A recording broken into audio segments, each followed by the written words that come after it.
ಎಲ್ಲದೂ ಕೊಟ್ಬಿಡಿ ಅವ್ರು ಚೇಂಜ್ ಮಾಡ್ಕೊತಾರೆ ಮತ್ತೆ ಎಲ್ಲರದ್ದು ಕೊಟ್ಬಿಡಿ ಅವ್ರು ಚೇಂಜ್ ಮಾಡ್ಕೊತಾರೆ ಈ ಕಡೆ ನೋಡಿ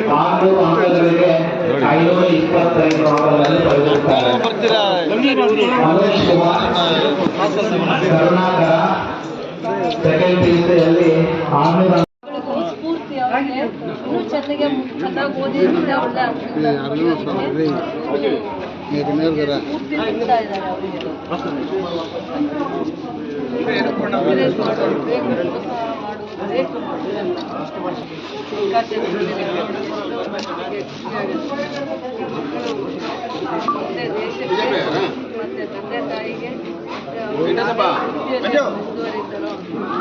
ನಾರಾಯಣ ಸ್ವಾಮಿ ಸನ್ನಿಧಿಯಲ್ಲಿ ನಿನ್ನೆ ಎಲ್ಲ ದೇವ್ರದ್ದು ಕಲ್ಯಾಣೋತ್ಸವ ನಡೆದಿದೆ.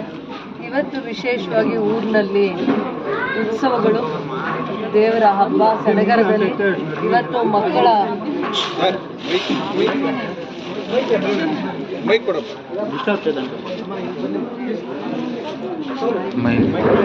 ಸರಿಯಾಗಿ ಕೆಲಸ ಬೆಳ್ಸಂದ್ರ ಗ್ರಾಮದಲ್ಲಿ ಭಾಳ ವಿಶೇಷವಾಗಿ ಇವತ್ತು ಊರಲ್ಲಿ ಉತ್ಸವ, ಜಾತ್ರೆ, ನಿನ್ನೆ ಕಲ್ಯಾಣೋತ್ಸವ ಆಗಿದೆ.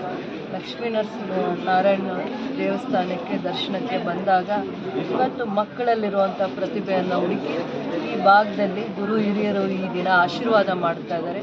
ಏನು ಮಕ್ಕಳಲ್ಲಿ 10th ಡಿಸ್ಟಿಂಕ್ಷನ್ ಬಂದಿರೋದು, 85% ತೆಗೆದಿರುವಂಥ ವಿದ್ಯಾರ್ಥಿಗಳನ್ನು ಗುರುತಿಸಿ PUCಯಲ್ಲಿ 85% ಎಬೋವ್ ಮತ್ತು 85% ಏನು ಅಂಕಗಳನ್ನು ಪಡೆದಿದ್ದಾರೆ ಆ ಮಕ್ಕಳನ್ನ, ವಿದ್ಯಾರ್ಥಿಗಳನ್ನು ಗುರುತಿಸಿ ಅವರ ಪ್ರತಿಭೆಯನ್ನು ಗುರುತಿಸಿ ಇಂಥ ಹಳ್ಳಿಗಾಡಿನಲ್ಲೂ ಕೂಡ ಇಲ್ಲಿರುವಂಥ ವ್ಯವಸ್ಥೆಯಲ್ಲಿ ಆ ಮಕ್ಕಳು ಏನೇ ವ್ಯವಸ್ಥೆ ಇದ್ದರೂ ಕೂಡ ಇಲ್ಲಿ ಅವರು ಸ್ವಂತ ಪರಿಶ್ರಮ ಮತ್ತು ಶಿಕ್ಷಕರ ಏನು ಸಹಕಾರದಿಂದ, ಗುರು ಹಿರಿಯರ ಸಹಕಾರದಿಂದ, ತಂದೆ ತಾಯಿಗಳ ಪ್ರೋತ್ಸಾಹದಿಂದ ಆ ಮಕ್ಕಳು ಅವರ ಪ್ರತಿಭೆಯನ್ನು ಗುರುತಿಸ್ಕೊಳ್ಳುವಂಥದ್ರಲ್ಲಿ ಯಶಸ್ವಿ ಆಗಿದ್ದಾರೆ.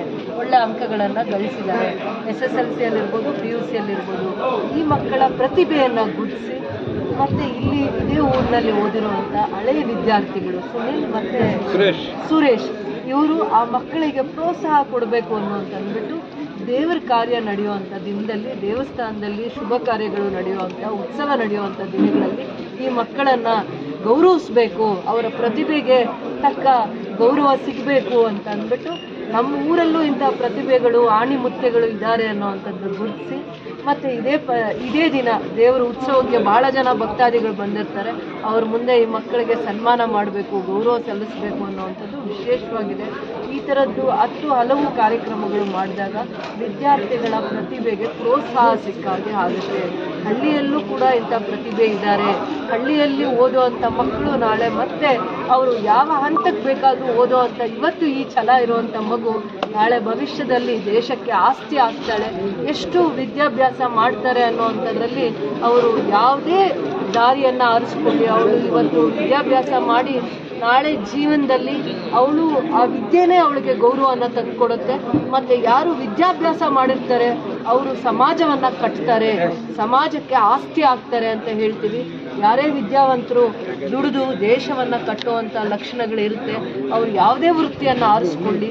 ಈ ವಯಸ್ಸಿಗೆ 16 ವರ್ಷ 17 ವರ್ಷದಲ್ಲಿ ಇವತ್ತು ಈ ಪ್ರತಿಭೆಯನ್ನು ನೋಡ್ತಾ ಇದ್ದೀವಿ ಅಂದರೆ ಭವಿಷ್ಯದಲ್ಲಿ ಇವರಿಗೆ ಒಳ್ಳೆಯ ಪ್ರೋತ್ಸಾಹ ಸಿಕ್ಕಿ ಒಳ್ಳೆ ವಿದ್ಯಾಭ್ಯಾಸ ಮಾಡಿದಾಗ, ಶಿಕ್ಷಕರು ಕೂಡ ಇಲ್ಲೇ ಬಂದಿದ್ದಾರೆ, ಇವರು ಒಳ್ಳೆ ವಿದ್ಯಾಭ್ಯಾಸ ಮಾಡಿದಾಗ ಈ ಊರಿಗೆ ಭಾಳ ಗೌರವ ಬಂದಿದೆ ಅಂತ ನಾನು ಹೇಳ್ತೀನಿ. ಈ ಊರಲ್ಲಿ ಇಷ್ಟು ಜನ ಗುರು ಹಿರಿಯರ ಸಾನ್ನಿಧ್ಯದಲ್ಲಿ ಈ ಮಕ್ಕಳಿಗೆ ಈ ಪ್ರತಿಭಾ ಪುರಸ್ಕಾರ ಕಾರ್ಯಕ್ರಮ ಹಮ್ಮಿಕೊಂಡಿರುವಂಥವ್ರು ಎಲ್ಲರಿಗೂ ದೇವರ ಆಶೀರ್ವಾದ ಸಿಕ್ಕಲಿ. ಈ ಮಕ್ಕಳು ಭವಿಷ್ಯದಲ್ಲಿ ಏನೇ ಆಗಲಿ, ಯಾವುದೇ ಹಂತಕ್ಕೆ ಓದಲಿ, ಆದರೆ ಊರಿಗೆ ಗೌರವ ತರ್ತಾರೆ, ತಂದೆ ತಾಯಿಗೆ ಗೌರವ ತರ್ತಾರೆ, ಅವ್ರಿಗೆ ಪಾಠ ಕಲಿಸಿರುವಂಥ ಶಿಕ್ಷಕಿಯರಿಗೆ ಗೌರವವನ್ನು ತರ್ತಾರೆ. ಭವಿಷ್ಯ ಉಜ್ವಲವಾಗಿರಲಿ. ಇಂಥ ಹಳ್ಳಿಯಲ್ಲೇ ಸಿಕ್ಕ ಅವಕಾಶಗಳನ್ನು ಮಕ್ಕಳು ಇಷ್ಟು ಒಳ್ಳೆ ಮಟ್ಟಿಗೆ ಉಪಯೋಗಿಸ್ಕೊಂಡಿದ್ದಾರೆ ಅಂದರೆ ಮುಂದೆ ಒಳ್ಳೆ ಅವಕಾಶಗಳು ಸಿಕ್ಕಾಗ ಯಾವ ರೀತಿ ಓದ್ಬೋದು, ಅವರ ಪ್ರತಿಭೆನ ಯಾವ ಹಂತಕ್ಕೆ ಗುರುತಿಸ್ಕೊಳ್ಳೋ ಮಾಡ್ತಾರೆ ಅನ್ನೋವಂಥದ್ದನ್ನು ಯೋಚನೆ ಮಾಡಿ ಒಳ್ಳೆಯದಾಗಲಿ ಮಕ್ಕಳು, ಎಲ್ಲರಿಗೂ ಒಳ್ಳೆಯದಾಗಲಿ.